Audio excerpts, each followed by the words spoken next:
Hola, muy bienvenidos a Salud en Redes, otra temporada. Qué lindo, qué alegría que tengo. Me encanta hacer este programa, me encanta el lugar, así que muchas gracias también por los mensajes de ustedes, por todos los comentarios que hacen sobre el programa. Vamos con todo en esta segunda temporada.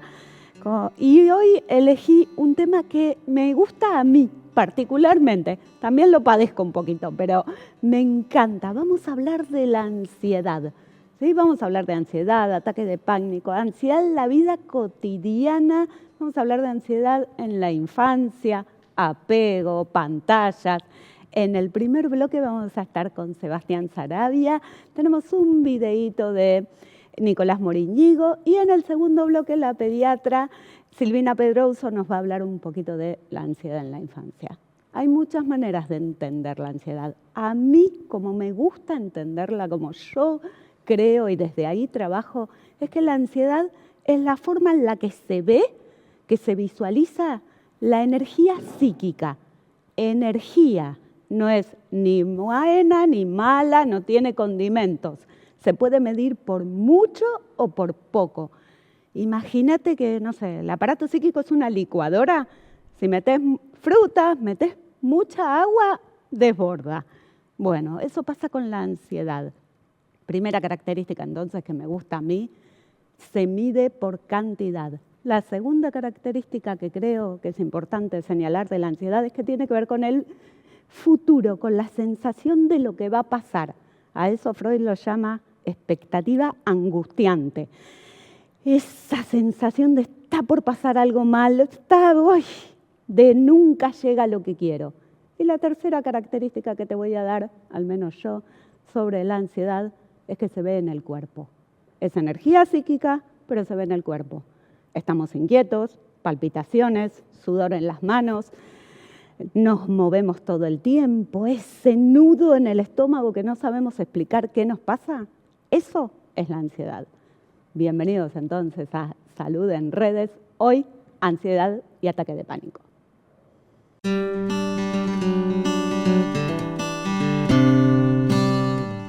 En este primer bloque de Salud en Redes, dedicado especialmente el programa a la ansiedad, estamos con un invitado que tiene una particularidad. Lo invité, no lo conocía, es un psicólogo al que yo sigo mucho.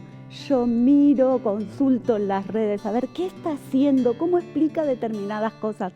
Me encanta. Estamos con Sebastián Saravia, muchas gracias. Mari, ¿cómo estás? Un placer.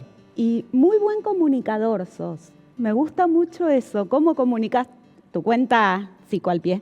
Es una maravilla porque realmente es muy, muy linda tu forma de comunicar. Bueno, gracias por el halago.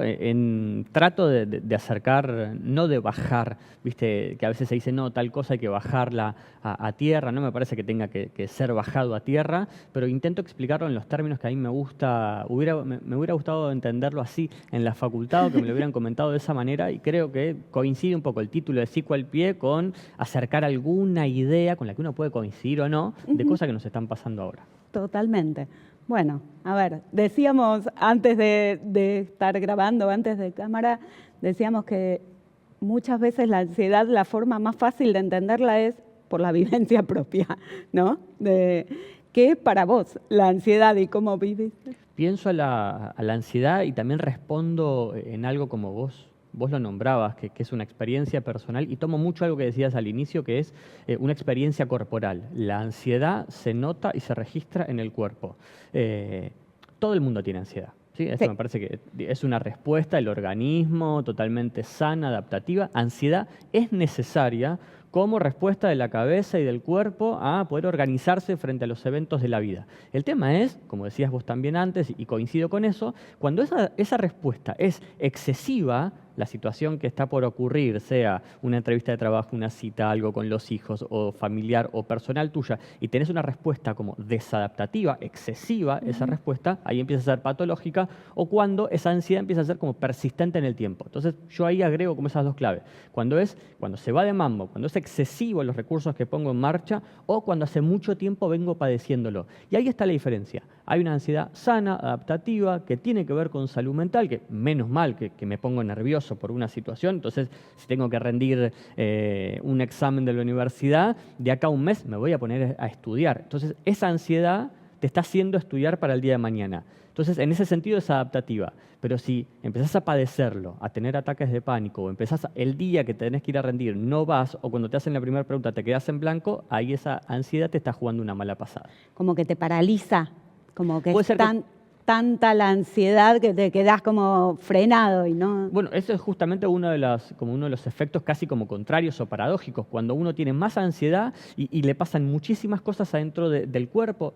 Y hay una idea con la ansiedad que es que la cabeza te miente, ¿no? Como si la cabeza fuera más rápido que la vida. Y es un poco de esa manera, Sí. ¿viste? Y justamente el cuerpo dice, bueno, estoy sintiendo excesivo las cosas que en este momento me están pasando, estoy procesando un montón de cosas y justamente ¿qué hago? Lo contrario, me quedo quieto, ¿no? Y uno se queda en blanco, a veces se siente como paralizado, o algunos tienen como un hormigueo, y ya estamos hablando de cosas como más complejas, o que se entumecen las piernas, o la mano, o el brazo, o la sudoración, y una de las cuestiones como más lógicas que hace la cabeza es, che, nos frenamos. Ante esto que estoy padeciendo por el exceso, la persistencia del sufrimiento, freno. Totalmente. Y pensaba, también hay como otra distorsión. Pensaba, te estaba escuchando y decía, primero esa distorsión, como esa confusión, pero también de la magnitud, ¿no? Como que hay como si pusieras una lupa en tu realidad. Todo es más grave, todo es más urgente, todo es terrible, el enojo con ansiedad es más fuerte, ¿no? Sí, es como si fueran pensamientos o ideas catastróficas y urgentes en ese momento sobre esa situación, como uno realiza una valoración desmedida, como para utilizar el término correcto, una valoración desmedida en ese momento de esa situación. Tengo determinado recurso para afrontar esta situación de hoy, pero magnifico, lo hago como urgente y encima lo negativizo al evento. Entonces quizás estoy en el colectivo, en algún otro medio de transporte, estoy en el auto y por un rato las ventanas van a estar cerradas y me empiezo a, como únicamente, con visión de túnel lo llaman algunos, como únicamente a pensar en eso, que si eso sigue, esas ventanas están cerradas, me va a faltar, digo, tiene lógica, lo que no tiene razón, pero tiene lógica el planteo de si la ventana sigue cerrada, me va a faltar el aire, por lo tanto me voy a morir. Tiene lógica porque sigue una cosa concatenada, pero no tiene razón, porque no pasa necesariamente. Perfecto. Aparte hay que decirlo, nadie ha muerto jamás de un ataque de pánico. Bueno, anda a contárselo a alguien que tenga un ataque de pánico en ese momento, ¿no? Totalmente, totalmente. Bueno, vamos a aclarar. Me gusta, mencionaste ataque de pánico. Tengo justo, lo estaba pensando para después, pero vamos a meternos con este tema. Tenemos un video de otro gran comunicador, Psicología por Nico, Nicolás Moriñego, hizo un video, justamente le hice esta pregunta: ¿cuál es la diferencia entre la ansiedad y un ataque de pánico? Vamos a ver qué dice él, ¿sí? Hola a todos, soy el licenciado Nicolás Moriñego y hoy les quiero aclarar un tema que genera mucha confusión. ¿Cuál es la diferencia entre la ansiedad y el ataque de pánico? La ansiedad tiene que ver con una preocupación por el futuro, por algo que me preocupa que podría llegar a pasar. Como por ejemplo si pienso en que puedo llegar a perder mi trabajo y eso me tiene ansioso, nervioso, pensativo, puede ser que sienta tensión en el cuerpo, dolor de cabeza, malestar, bruxismo. Es una preocupación por algo negativo que pienso que puede llegar a pasar. A diferencia del ataque de pánico, que tiene que ver con una explosión a nivel fisiológico en el cuerpo. Mi sistema nervioso autónomo desencadena porque se pone en modo de lucha, modo huida y empiezo a tener palpitaciones, se acelera la respiración, puedo sentir que me ahogo, empiezo a pensar que eso nunca va a pasar, que me voy a morir, que me estoy volviendo loco, y la realidad es que tiene pocos minutos de duración. Al contrario, la ansiedad puede durar muchísimo tiempo. El ataque de pánico es un episodio que dura minutos y después pasa porque el sistema nervioso se regula. Y obviamente, si esto te pasa, con frecuencia es importante pedir ayuda. Bueno, muchas gracias, Nicolás.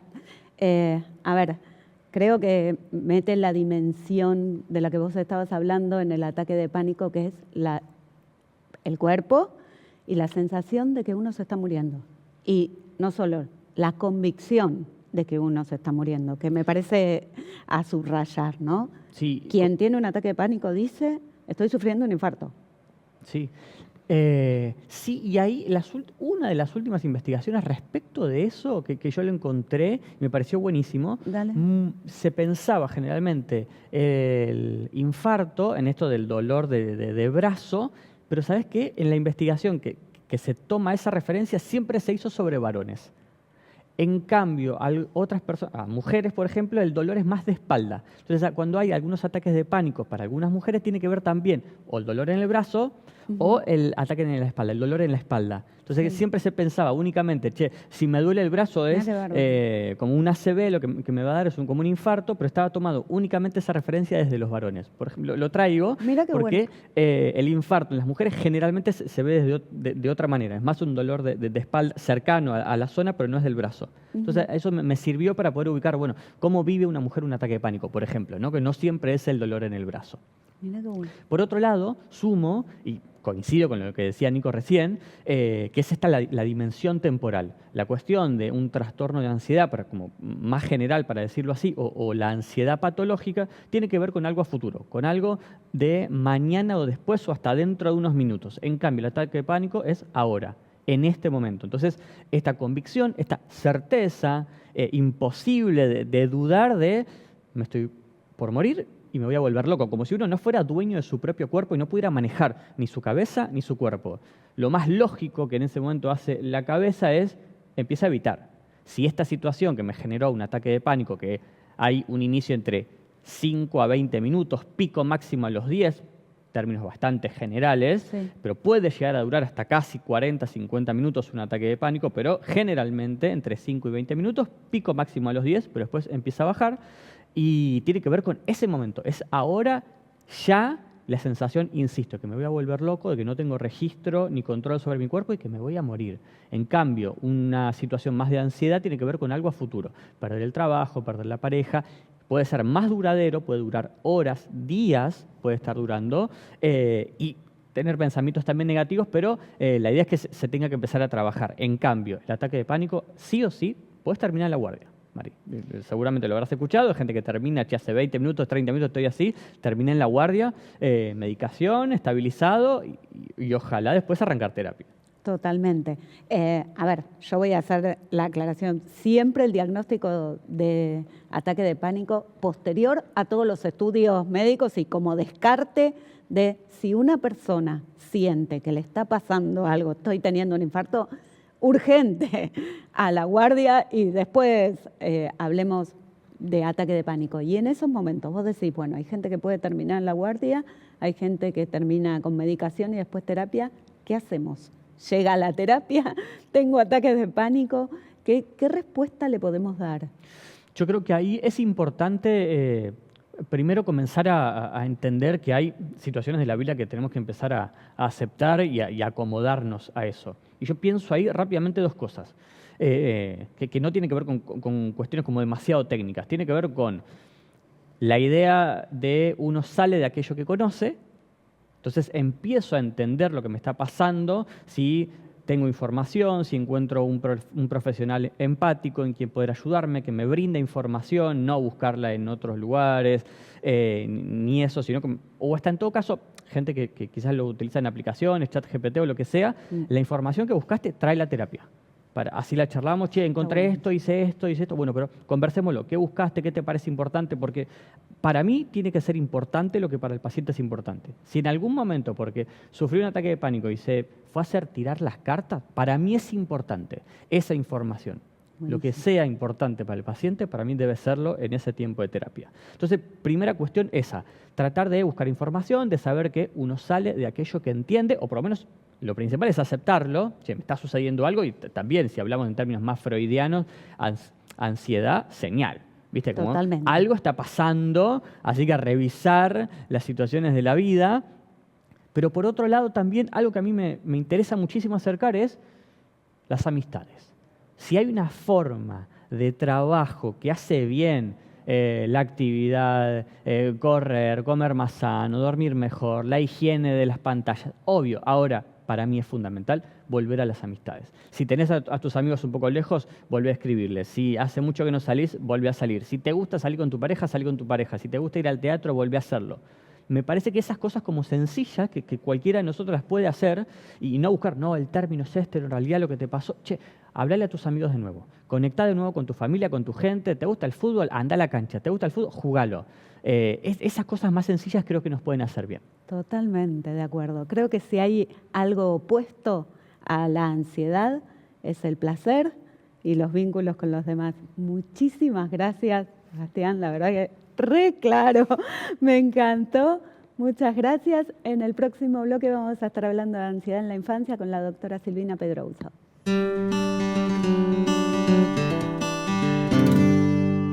Auspicia este programa Nedutec, consultora de neurociencias, educación y tecnología. www.nedutec.org. Capacitación profesional, investigación, atención en salud y asesoramiento a familias, instituciones y empresas. infonedutec@gmail.com.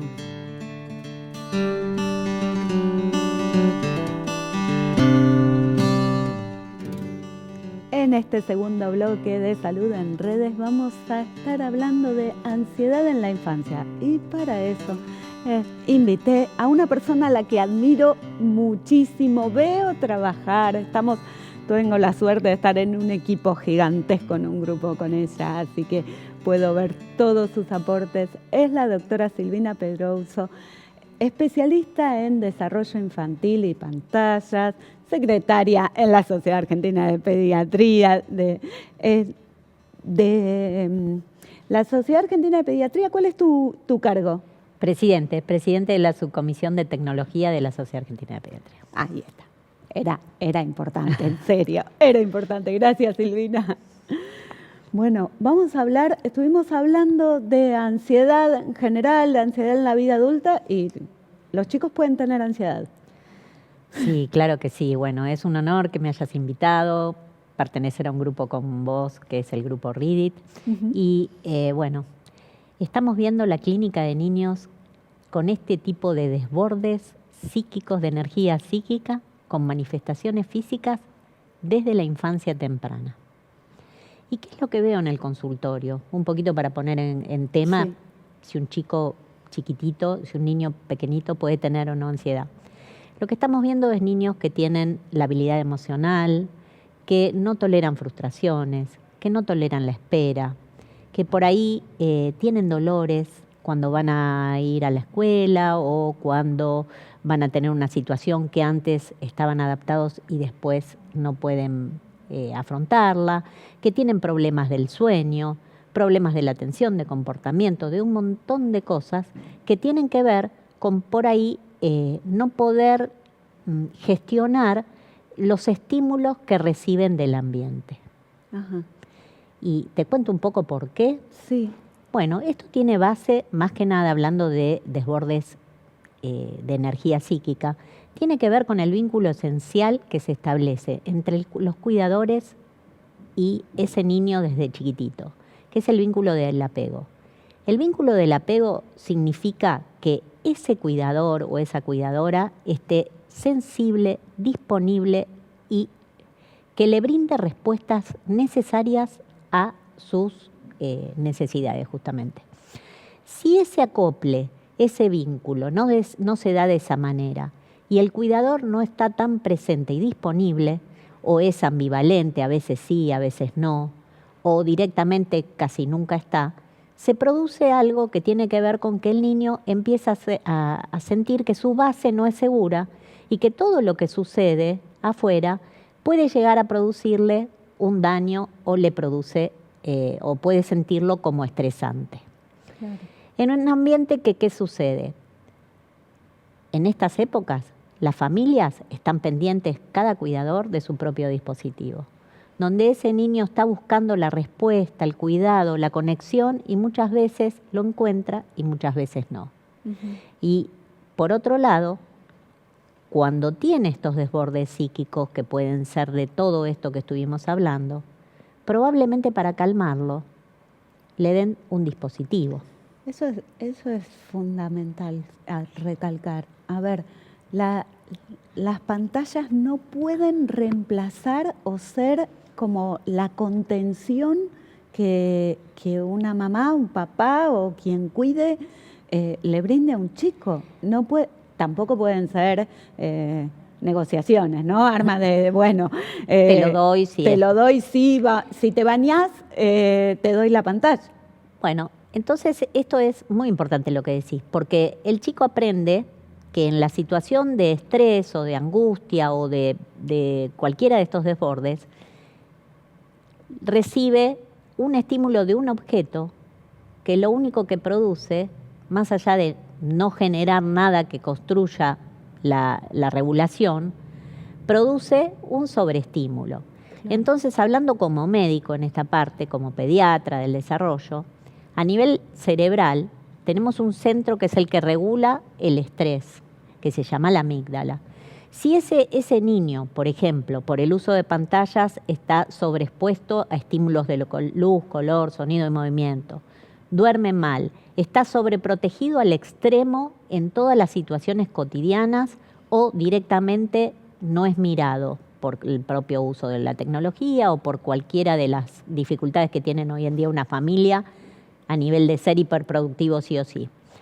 Esa amígdala o ese centro del miedo o del estrés que está hiperestimulado por estos estímulos que justamente son nocivos, genera que el chico esté en situación de estrés permanente. Eso genera todos los síntomas que les dije y además genera la liberación de cortisol y de las hormonas del estrés. Entonces tenemos a un niño que no responde de una manera adecuada a los estímulos. Perfecto. Recién mencionabas que hay chicos con poca tolerancia a la frustración y yo pensaba el ejemplo máximo y normal, esperable, hasta necesario en el desarrollo de un chico es ante una frustración, un nene de 2, 3 años que haga un berrinche. Sí. ¿Sí? Y qué importante que en el momento del berrinche, mamá, papá o quien sea, haga esto que vos estabas diciendo.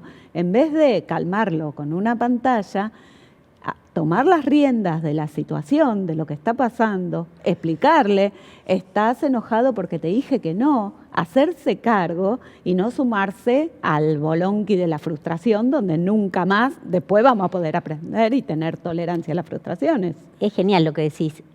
Simplemente decir estoy acá para vos ya es mucho, pero muchas veces eso no sucede. ¿Y por qué no toleran las frustraciones cuando usan tanta tecnología? Primero porque duermen mal, porque están hiperestimulados, como les dije antes, y por otro lado, por los refuerzos que produce la dopamina. Hoy en día los contenidos que ven en las pantallas son muy rápidos, muy fuertes, y todo produce mucho, genera mucho movimiento, digamos, a nivel cerebral. Se estimula la dopamina, que es un neurotransmisor ligado al placer, por lo cual cada vez que ven esos contenidos quieren seguir haciéndolo.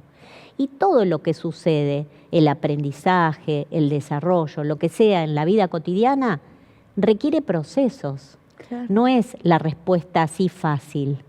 O sea, por ahí un chico para tener ese mismo estímulo de dopamina jugando en el parque, lo tiene que obtener mediante el disfrute del proceso de jugar, de buscar compañía, de crear una situación. Y en el teléfono o en lo que fuese, del dispositivo que tenga, la dopamina está fácil. Y eso es lo que hace que no puedan tolerar los procesos, no puedan esperar y no toleren el error. Y el aprendizaje es ensayo-error. Es decir, le volvemos a empezar. Hoy en día un chico está haciendo una torre, ve que no le sale y tira todo por el aire. Son estallidos. Y esto que te digo con representación física. Y algo que dijiste con respecto a los berrinches, la diferencia con un berrinche común. Los berrinches son transitorios, tienen un propósito, buscan algo, necesitan audiencia y tienen que ver con una cosa transitoria y normal cuando el chico todavía no tiene el lenguaje como para transmitir lo que quiere y si quiere algo de alguna manera lo muestra mediante la acción. Vos lo sabrás explicar mejor porque sos psicóloga, pero yo lo explico desde la pediatría. Y las crisis de ansiedad son otra cosa, son chicos que tienen desbordes con manifestaciones físicas. Me refiero a taquicardia, sudoración, en ocasiones por ahí el chico está muy retraído directamente o puede tener una manifestación de desborde que no tiene control de ninguna manera, a pesar de todas estas técnicas que vos decís, que tiene que ver con decir, estoy acá, no pasa nada. Y bueno, y por otro lado que los papás más allá, o los cuidadores, más allá de darle el dispositivo, en ocasiones se exasperan y empiezan a gritar y tienen una conducta de mayor desborde, ¿no? Exacto. Por eso decía sumarse al desborde en vez de controlar la situación. El adulto que esté a cargo del lugar responsable de ese momento tiene que tomar las riendas y poder explicar y poder calmar con palabras. Te está pasando esto, quédate tranquilo, no te voy a dejar que te lastimes, no voy a dejar que lastimes a los demás. Estamos viendo chicos muy, muy desbordados, que golpean, que rompen cosas, que se golpean a sí mismos. Y tiene que ver esto que vos decís con ser su base segura. Claro. Si nosotros somos la base segura, probablemente ensayo-error iremos viendo de qué manera, nadie mejor que cada uno de nosotros, viendo el caso por caso y conociendo cómo son nuestros hijos, vamos a encontrar la manera de validar esa emoción y de ponerla de manifiesto para que no sea un sufrimiento, ¿no? Totalmente. Porque muchas veces yo lo que digo que es el síntoma no es el enemigo, no es lo que hay que tratar, hay que ver qué es lo que está sucediendo y qué es lo que quiere mostrar. El síntoma es un mensaje. Estoy acá, mirame, atendeme, respondeme, dejá de darme el celular, poneme límites, quiero rutina, quiero que mi vida sea predecible. Totalmente. Y no que a los 2, 5, 8 o 10 años tengan que manejar su vida y tomar decisiones. Porque la verdad es que el mundo sería muy peligroso si lo para uno mismo. En cambio, si yo sé que mamá me cuida, papá me cuida, bueno, puedo ir tranquilo por la vida. Es que hoy en día estamos hablando de esto, ¿no? Se habla de crianza respetuosa y la crianza respetuosa no es la crianza permisiva. Muchísimas gracias, se nos terminó el tiempo. Gracias, nos volvemos a encontrar el próximo martes.